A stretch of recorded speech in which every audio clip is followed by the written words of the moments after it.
Eso era la historia de los vencidos y los vencedores. Por eso, en estos libros que yo tengo, que habéis vosotros, Carlos, y otro que habéis editado vosotros hace unos años, ¿no?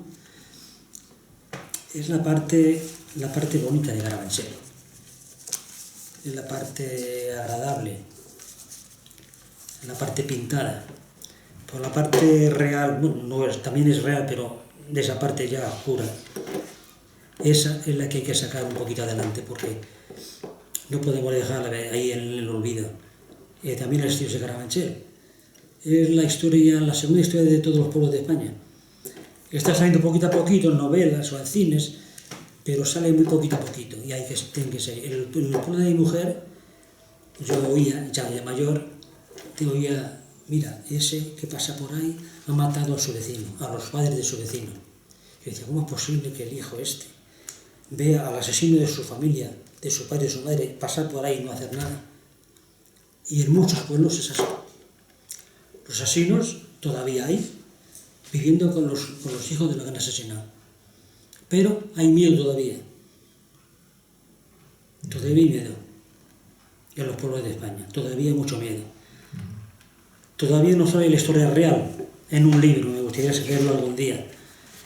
Porque hasta los libros que he visto ahora, esa es la parte que de Carabanchel. Pero esa historia no ha sido todavía. Esa historia, con esto poquito a poquito que vaya contando algunos, tiene que salir algo que quede, o en un libro, en un disco, en algo, que quede algo. Los chicos de Carabanchel, la gente joven, tiene derecho a saber la historia de su Carabanchel. Le gustaría saberla también. Rogelio García Alonso. Julián Zapardier Ortiz. Mira, yo me llamo Eloísa Esperanza. Elola Sánchez. Yo me llamo Vicente Prado Corchado. Me llamo Antonio García Díaz Madroñero. Yo soy Josefa Carmona Suárez. Mi nombre es José María Romero López. Vamos a ver, en el movimiento no recluyeron a nadie, para que mis padres, realmente, los 4 hermanos, que tuviese, digamos, más libertad, para que cuando entraron, digamos, las tropas, llamemos fascistas sí. No te cortes, ¿eh? No te cortes. Sí. Entonces, pues... Porque nunca he hablado tanto. Estuvimos ahí viendo que ya avanzaban para acá las tropas de Franco, pues nos pasaron a Madrid. ¿Pero a vosotros solos? No. A todos, no fue a nosotros solos. Es que eso fue, pues, ¿qué te voy a decir? Para una serie de los de Carabanchel Bajo y de Carabanchel Alto, estamos ahí recluidos, digamos, y de ahí pasamos a otro colegio de la Plaza Salamanca. Y de allí, viendo ya el peligro que había, que entraban, ya de allí nos cogieron con 3 autocares, uno de niñas y 2 de muchachos. Y nos llevaron, pues, al sur de España, al sur, a Valencia. La ruta fue a Valencia. ¿Te acuerdas de qué año fue eso? Eso fue en el año 36, en octubre. Las familias, el 95%, el 98%, el 95% de lo que era la población del pueblo de Carabanchel Alto, que era pueblo entonces, oye, fueron los que salieron huyendo, digamos, hacia Madrid. Y entonces, claro, el ejército republicano fue vencido aquí en las zonas estas de aquí, de las trincheras que había, fueron vencidos, ¿me entiendes? ¿Y qué te voy a decir? Y se quedaron, pues, que se quedasen aquí 20 familias de los de derecha. Y ya, pues 3 meses antes, de terminar la guerra, ya mis padres dicen, vamos a por ello porque por lo menos a los más pequeños, mi hermana y mi hermano mayor se quedaron. Y nos vinimos ya aquí a Venta, al barrio este de Las Ventas, ¿me entiendes? Y eran 3 meses antes de terminar la guerra. Entonces ya nos vinimos y yo conocí el levantamiento cuando se vendió Madrid, digamos así, con el Julián Besteiro y con el coronel Casado, que son los que hicieron ahí una lucha, un frente que se hicieron. Los comunistas dijeron que no se entregaba Madrid. Pero los socialistas y los republicanos, que sí, porque ya no teníamos nada que hacer, porque los habían prometido Franco de que se entregase, como sabéis todos, y esto. Y entonces yo me asomaba por la ventana y ahí se mataban unos con otros, digamos, los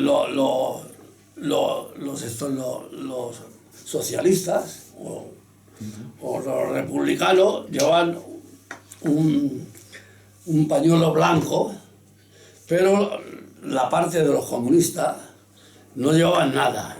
Los otros llevaban como la paz, el significado de este. Así que allí hasta que terminó la guerra. ¿Y qué te voy a decir más? Pues ya, cuando ya terminó la guerra, pues ya nos vinimos pues aquí, porque ya te exigían que todo las familias que habían salido y habían dejado la vivienda de los pueblos, de los barrios, pues que teníamos que presentarnos. Y por cierto, yo me vine con mi padre andando, porque entonces teníamos que venir andando. No había, nada más que terminar la guerra, pues de allí vamos a buscar a casa, a ver cómo está. Y esta estaba desvalijada. Como nos habíamos evacuado todos, los que se quedaron aquí, pues desvalijaron esta casa, la otra y toda. Y mayormente un vecino que había ahí era el que se había llevado las camas de casa y nosotros no podíamos decir nada en aquellos tiempos. Y el colegio de la Campana estaba entonces, antes de la guerra se estaba haciendo. Cuando empezó la guerra se quedó el colegio parado. Al terminar la guerra ya empezaron otra vez a terminar el colegio. Y yo le conocí, pues mira, yo tengo, además tengo el número, el 247 tenía yo en el colegio. De que cuando mi padre salió, es que a mi padre le culparon de que había matado a un cura. Mi padre había estado toda la vida metido en política, a un hermano suyo también le mataron. Pero entonces el día que se encontraron al cura, iba con un hermano de una tía mía que era un tío de derechas. Y se lo encontraron los dos en la cuneta. Y se fueron al cuartel de la Guardia Civil a dar parte. Y entonces al otro le dejaron, pero a mi padre ya le metieron en la cárcel, claro, ya con los antecedentes que tenía, había estado mucho luchando en el pueblo y todo el LS, pues sale, pues pena de muerte. A mi padre le echan pena de muerte. Y entonces mi abuelo, que no era su padre, era su padrastro, pero era su padre, estaba de alguacil en la audiencia y no pudo hacer nada por él. Entonces cuando llega el juicio, enseguida, pues este señor que iba con él, salió a su favor. Y entonces le dijo, mire, yo doy mi vida por este señor porque este señor no ha matado a este sacerdote. Si vamos los dos juntos cuando lo encontramos muerto. Pero en todo esto de que sale el juicio, yo no sé por qué motivo mi madre tuvo que venir a Carabanchel. No lo sé. Porque mi madre meterá a mi padre en la cárcel y dijo, yo tengo casa en el pueblo y mis hijos me los llevo al pueblo. Y entonces, cuando empezó la guerra, el portero donde vivíamos, que estuvimos los 3 años de guerra en la calle La Casca, le dijo a mi padre, Elola, voy a traer a 2 monjas y a un cura a su casa a vivir con ustedes. Y mi padre le dijo, por mí, ya pueden ustedes traer que mi boca se queda cerrada. Pues entonces ahí vivían. Y una noche que venía mi padre del frente, pues estaba la monja con mis hermanos, que éramos pequeños, estábamos rezando con ella. Y ellas se quedaron y entonces dijo mi padre, no, sigan ustedes.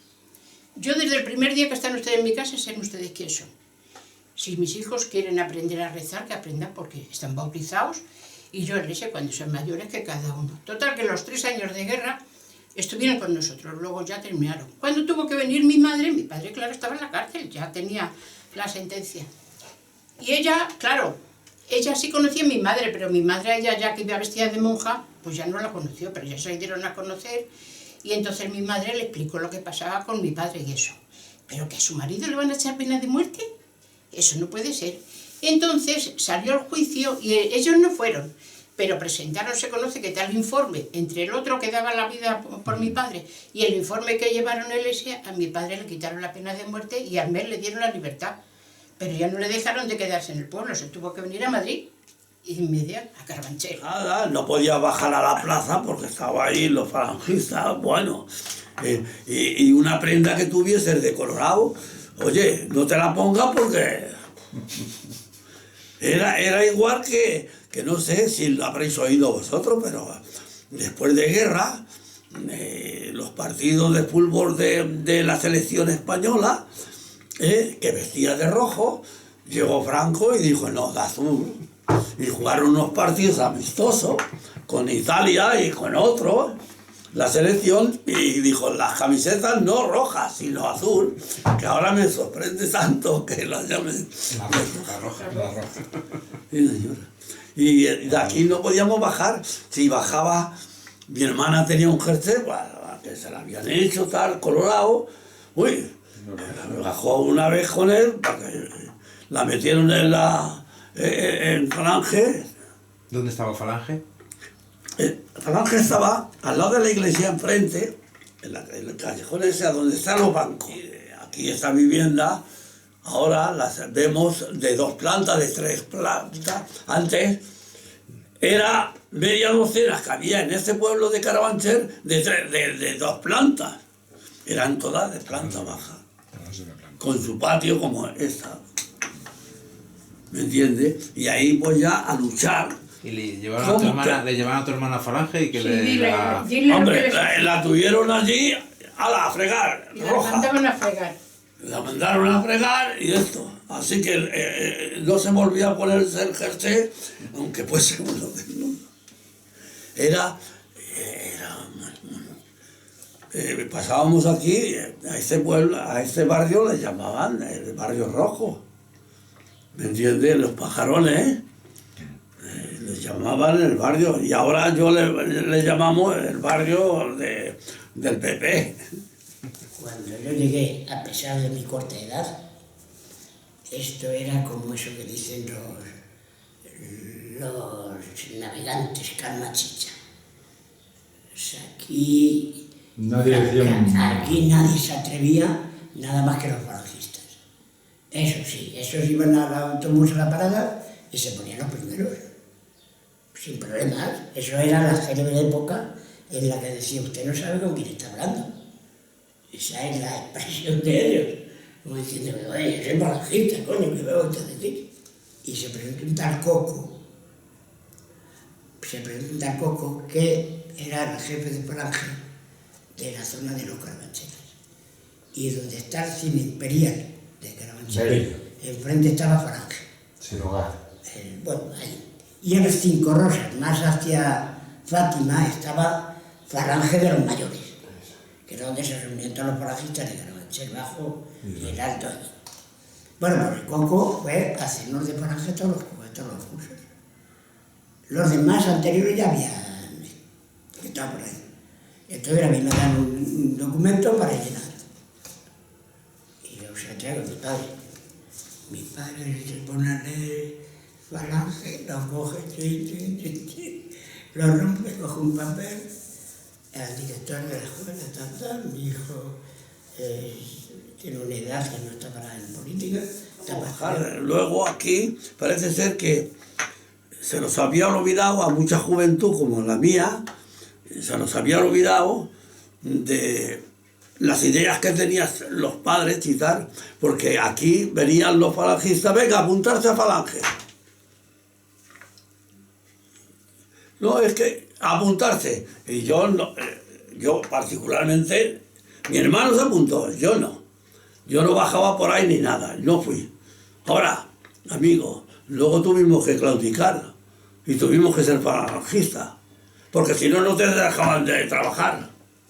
Lo que es el Banco Santander hoy, al lado de la iglesia, En casa segundo. en casa segundo, Esteban, arriba estaba Falange.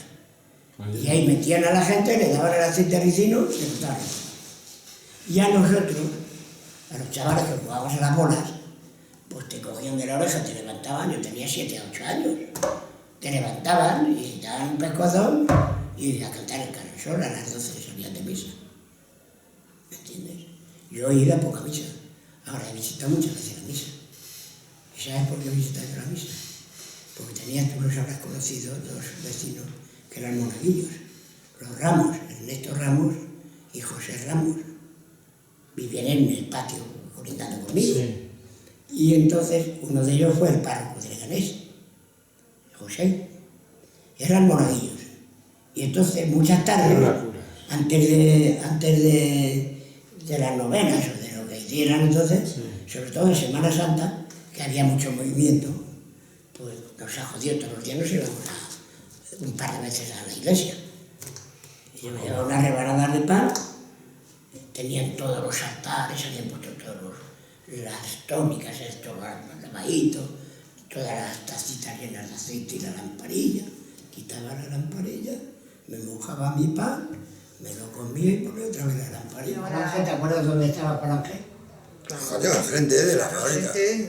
Enfrente de la puerta de la fábrica. Frente por frente. En Carabanchel Alto, te está diciendo. Ah, Falange, yo no lo conocí. Yo Falange no. Bueno, no lo van a conocer. ¿Dónde estaba Falange? ¿Dónde está el Banco Santander ahora? Ah, sí, ahí estaba. Ese era, claro, eso era auxilio social. Auxilio social. Muchas veces al salir del hospital, de coger las piñas, nos esperaban en el parterre, la Guardia Civil. Nos paraban, no podíamos correr por cuatro saltos de carne, entonces nos quedamos quietos. Nos decían, poneros uno en uno. Éramos ahí 10 años, 8 o 10 años teníamos la mayoría. Venga, pasar por aquí, se evite el primer golpe, el segundo ya nos le da. Si cogíamos, pues en cada hostia, si no te da una hostia con el puño, a un niño de 10 años. A mí no me dio ninguno, no me dio ninguna vez. Pero los compañeros dieron, pero buenos fuertes. Otras veces, en vez de darnos un golpe, nos hacían pasar y arrimaban los caballos y nos aplastaban. Sí, apretados contra los caballos, el miedo, llorando y gritos terrible. Son cosas que te quedan porque no te las puedes quitar de la cabeza. Son momentos tremendos. ¿Eso ocurría muy a menudo? Sí. ¿Y sin ningún motivo? Sin ningún motivo. Se aburrían, no tenían nada que hacer y se divertían con nosotros. No subían nunca a la plaza, se quedaban siempre por el parterre. Y bueno, pues la historia de mi padre no la quiero contar porque me emociona mucho. Entonces, mi padre estaba trabajando en la calle Chirimoya, donde Pepe el Trapero. Sí. Entonces, un día, pues, llegó como todos y colgó su chaqueta en un carro. Y entonces, cuando se fue para ir a comer a casa, la chaqueta no estaba. ¿Y qué pasa? Llega a casa y le dice a mi madre, mamá, Felisa, me he dejado aquí la chaqueta y no te la has llevado. Es que ahí en el taller no está. Bueno, por la tarde sale y le pregunta a las vecinas, que era un patio de vecinos, y le pregunta a dos o tres vecinas, ¿me habéis cogido la chaqueta por gastarme una broma? No, señora Carmona, no se la hemos cogido. Bueno, pues ya llega la hora de salir. A las 7 salía. Y al lado de casa, en la calle Banana, que es ahora, estaba el señor Redondo, sí, con el bar. Y pasaba mi padre a tomarse un botellín. En esto que llevaba, no se había sentado todavía, cuando llega el teniente de la Guardia Civil. Y le dice al señor dice, ¿me puede usted decir si está aquí fulano de tal? Y dice, pues mire, ese señor que se está sentando. Se acercó a mi padre y le dijo, venga usted conmigo. Dice, ¿me quiere usted decir dónde voy? Ya se enterará usted. Y en la calle ya le dijo mi padre, por favor, acompáñeme a casa, que le diga a mi mujer dónde voy. Su mujer ya se enterará. Bueno, pues lo bajaron al cuartel de la Guardia Civil. Mi padre, al llegar a la habitación del cuartel de la Guardia Civil, se encuentra su chaqueta colgada. Y dice, la expresión suya fue, ¿qué hace aquí mi chaqueta? Y le pregunta que dónde estaba esa chaqueta. Mi padre dice, en tal sitio. ¡Zaca! ¿Y dónde estaba esta chaqueta? Pues en tal sitio. ¡Zaca! Bueno, le dieron el pómulo derecho, se lo reventaron. Y bueno, pues nada, ya a partir de ahí, pues cuando se hartaron y Pelotitas estaba delante y diciéndole mi padre, pero Luis, es que no me conoces. No, Yo no ¿Quién le es? ¿El conozco. padre o el hijo? El hijo. El hijo. El hijo era un hijo. Bueno, pues ya hartos de darle,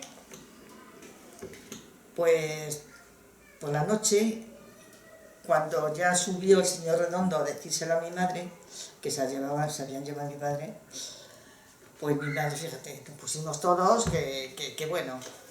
Bueno, pues al día siguiente fue mi madre con una vecina a llevarle una manta para que por lo menos se tapara. Y estaba un coche de la policía, pero un furgón, estaba a la puerta.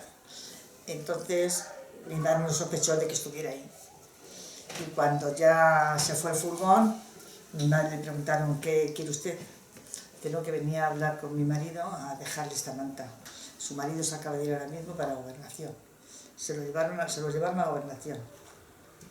En gobernación estuvo 3 días. Ahí ya no le tocaron. Luego,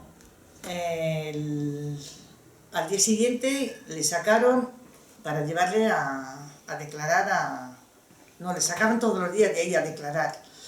A Pepe, el hijo del trapero, de Pepe el trapero, José María, le detuvieron también porque decía que era cómplice de mi padre.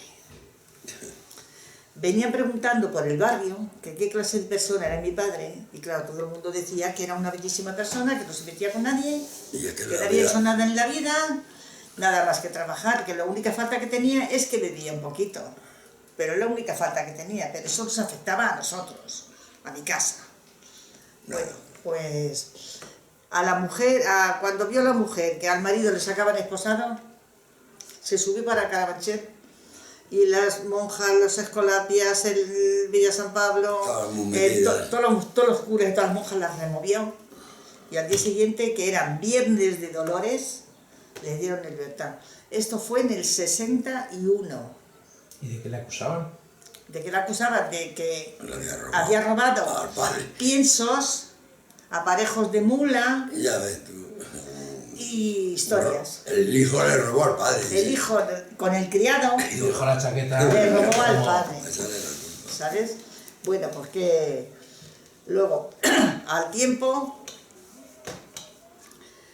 pues cuando ya a mi padre ya le dieron libertad, yo me acuerdo que estaba yo en estado de... No llegó a estar preso tampoco. No, pero estuvo en gobernación 3 días y en las Salesas de Madrid. Entonces mi madre, una de las veces que le sacaron a declarar, pues habló con el abogado y le dijo, dice, ¿conoce usted a don fulano de tal? Y dice, sí. Dice, ¿y está ejerciendo ahora mismo? Dice, pues no, hoy libra y mañana. Dice, pero dígame usted qué quiere. Dice, es que con ese niño que estaba entonces de abogado aquí en las Salesas, había trabajado mi madre en Ciudad Real cuando el niño tenía 3 y 4 añitos.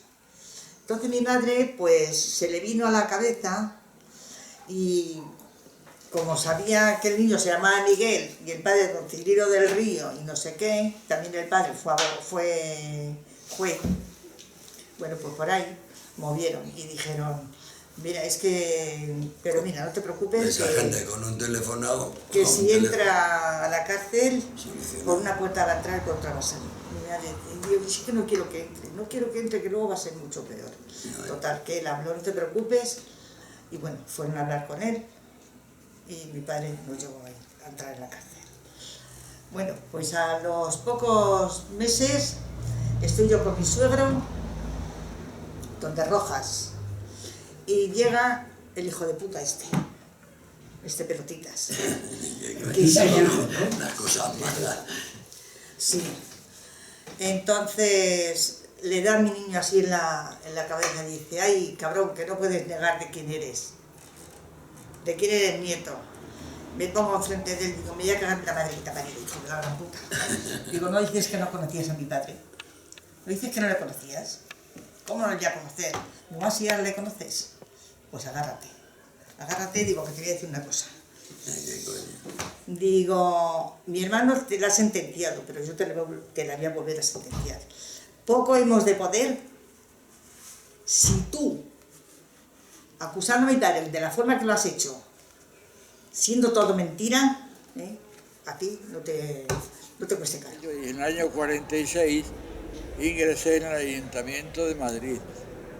Entonces ingreso en el Ayuntamiento de Madrid y me mandan a arbitrios, a los consumos.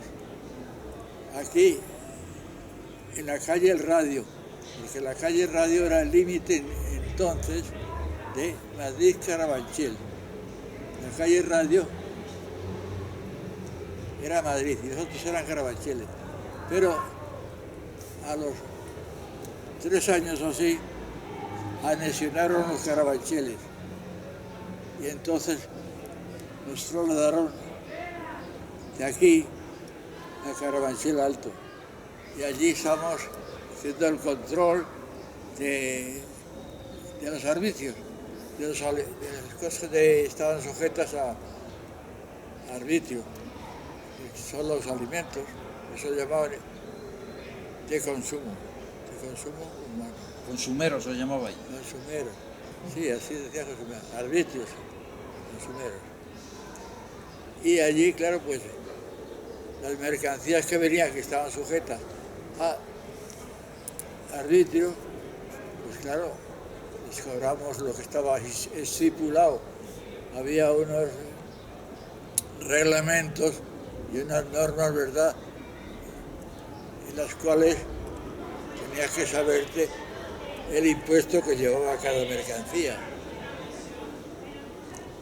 Y claro, pues eso lo aplicábamos. Y claro, allí se vivía así los pueblos. Y claro, pues nosotros vivíamos allí pues bastante aislados. Porque de allí para allá apenas había edificaciones. Y la carretera esa de Leganés, como es una carretera de tercer orden, pues entraban pocas mercancías. Claro. Únicamente, ¿verdad?, por lo que venía de Leganés, Fuenlabrada y todos esos pueblos de ahí. Y claro, pues teníamos que controlar esa parte. Había algunas vías, ¿verdad?, de acceso, que no eran la carretera, era el camino viejo, que era entonces un camino muy mal, camino de herradura, un camino con baches y cosas de esas, ¿verdad? Y ese camino también le controlábamos, pero vamos, de una forma esporádica, no había personal fijo allí constantemente. Y allí enganchamos pues algunos matuteros, algunos que trataban de eludir, ¿verdad?, el pago. Venían algunos que trataban de eludir coches oficiales o semioficiales, camiones, ¿verdad?, que trataban de eludir, y yo en una ocasión me tuve que agarrar a un camión, por cierto que era de la policía de tráfico. Entonces el tráfico lo llevaba la policía armada. Y me agarré al camión a la parte de atrás y pegando golpes ya por fin paró el camión. Y claro, los organismos oficiales o semioficiales tenían obligación de parar allí. Y entonces le hacíamos un documento que se llamaba de no adeudo. No adeudo. Le hacíamos el papel, ¿verdad? Y no pagaba nada y con eso se justificaban ya. Nosotros vivíamos en la Barbacana, una escalera muy grande que había, en la Barbacana más alta, en un callejón que al final daban 4 casas, unas cuantas familias, y en la esquina había una taberna que era de un guardia civil. Yo por las noches algunas veces veía que saltaba alguien de un balcón a otro, y era un hombre. Le voy a contar a mi madre, tú no digas nada, cállate, tú cállate, no has dicho nada. A los pocos días, jugando en la escalera, estaba yo solo, unos gritos y un hombre tras de otro. Se paró delante de mí uno y el que venía detrás le pegó 2 o 3 tiros en el pecho. Yo no pude reaccionar. Se cayó al lado de mí, al suelo, se cayó a la escalera y arrastrándose se fue a la acera de enfrente. Y ya no vi más porque mi abuela me cogió del brazo y me echó de arriba. El año 50 más o menos. 50, 52, 53. ¿Y qué piensas que era aquello? ¿Eh? ¿Qué piensas que pasaba ahí? Pues que el que tenía empleado el guardia civil en el bar vivía allí con ellos y por la noche se pasaba a la habitación de cuando estaba la chica sola. Y eso fue la explosión de todo aquello. Y el guardia civil lo mató. Le mató. Creo que le mató con 2 tiros o 3 en el pecho. Y luego arriba, luego salió cruzando la carretera a rastras y ya no vi más porque me cogieron y me echó para asustar a toda la gente. Y no sé si murió o no murió, pero imagino que 2 o 3 tiros le pegó en el techo, luego salió detrás de él también y ya no vi más. Esa es la historia que yo guardo. Luego estuvo mi madre trabajando en Doctor Escardo, del año 46 a 48, de cuidador allí, a limpiarlos, a darlos de comer. Y hay personajes, como digo antes, personajes allí muy conocidos.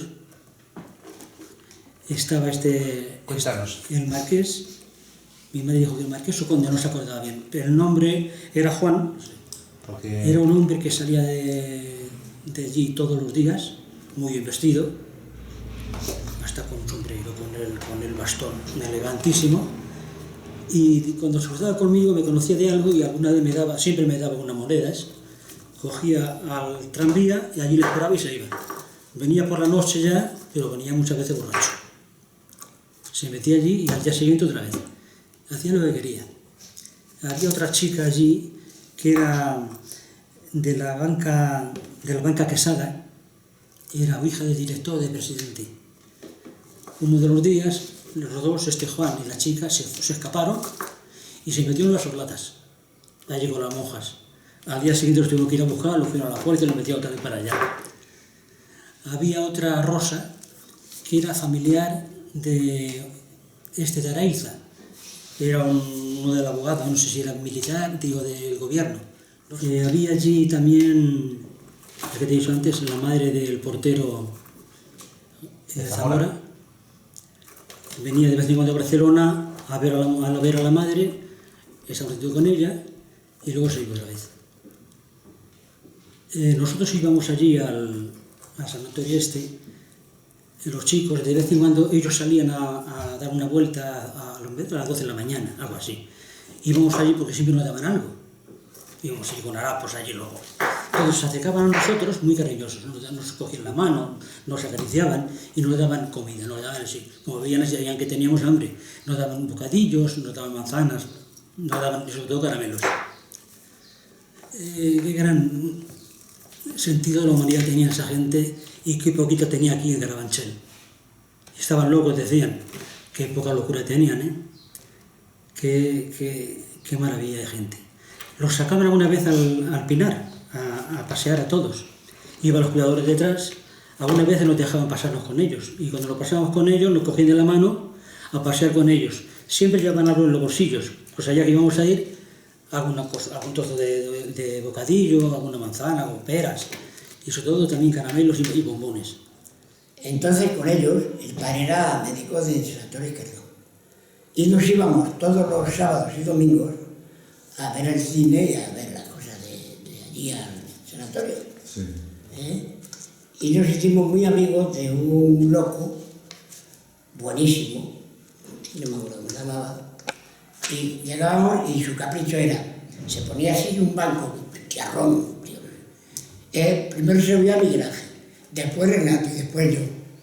Y los tres, como si fueran, y los cogían así y nos daban una vuelta por todo el parque, por todo el jardín y tal. Y luego jugábamos a la bola con él y al peón. Pero todos los días cuando se iba, pues cuando lo poníamos, la madre que iba a verle le daba una nota. Y es que lo que nosotros le pedíamos, al sábado siguiente lo teníamos. Cromos, un peón, bolas, lo que fuera. Mamá, me tienes que traer esto. O sea, que era un enfermo con dinero. Bueno, ahí la mitad de los enfermos no eran locos. Eran gente de mucho dinero, izquierdas, pero con dinero. Y estaban camuflados. El doctor Esquerdo los tenía camuflados, como locos, pero que no estaban locos. Que no estaban locos. O sea, era gente, me acuerdo que uno que escribía, ponía Franco a París, lo ponía. Y de repente cambiaba y decía, no, pues va a ir en un caballo blanco, no sé. Y estaba todavía escribiendo máquina. Bueno, había muchos que estaban más cuerdos que nosotros. Más cuerdos que nosotros. Un tío carnal de mi esposa era loquero, de lo que salía. Y tú sabes que salía uno vestido, salía todos los días, parecía que estrenaba traje. Y era el hijo de Fabra y Coat, de las asignaturas de Cataluña. Y ese salía mucho y paraba en el Madrid 19, pero ya te digo, de Izquierdo era de izquierda. Y la hija se casó, fue un hecho muy curioso, pues yo trabajaba con los hermanos de los Galianas, se llaman Galiana. Y el chofer, Galiana, era el chofer del doctor Esquerdo. Y se enamoró de la hija, y la hija yo no sé quién fue antes. Y la Galiana de Carabanchel Alto. Galianas son los que pasan en el manicomio, y tenía la finca esa que había como un castillo. Esos eran los Galianas, gente de dinero, de mucho dinero. Y entonces cuando ya se lo comunicó al padre, le dice el padre, ¿y qué vas a querer más? ¿Que un buen trabajador? Aquí a Carabanchel Alto llegué desde Ávila, de un internado, de 3 años de colegio de la Medalla Milagrosa. Y tenía 7 añitos. Y de aquí, o sea, Carabanchel Alto, el venir aquí mi madre, que en paz descanse, fue porque mi padre estaba preso en la cárcel, en Santa Rita. De Santa Rita le veí, me acuerdo, de siendo niño, que le veía subir esposado de Santa Rita a las obras de la cárcel. Esto sería por el año 42, 43.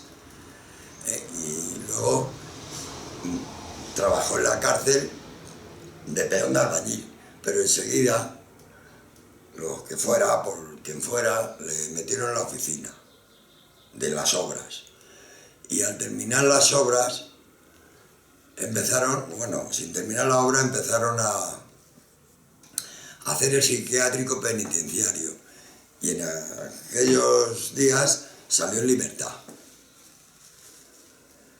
Y siguió de administrativo en las obras. O sea, todos los civiles que hayan vivido en Carabanchel Alto y Bajo le conocían porque era el que pagaba, el que pasaba lista a los internados y a los civiles.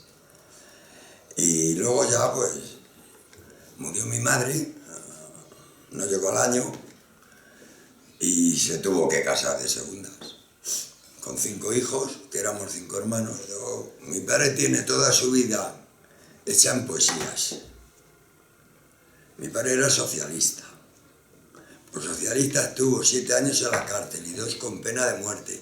La pena de muerte fue porque le acusaron de haber matado o haber mandado matar a 2 curas que venían huyendo de mi pueblo. Eso lo sé por él. Pero son poesías de 3, 4 y 5 páginas, poesías larguísimas.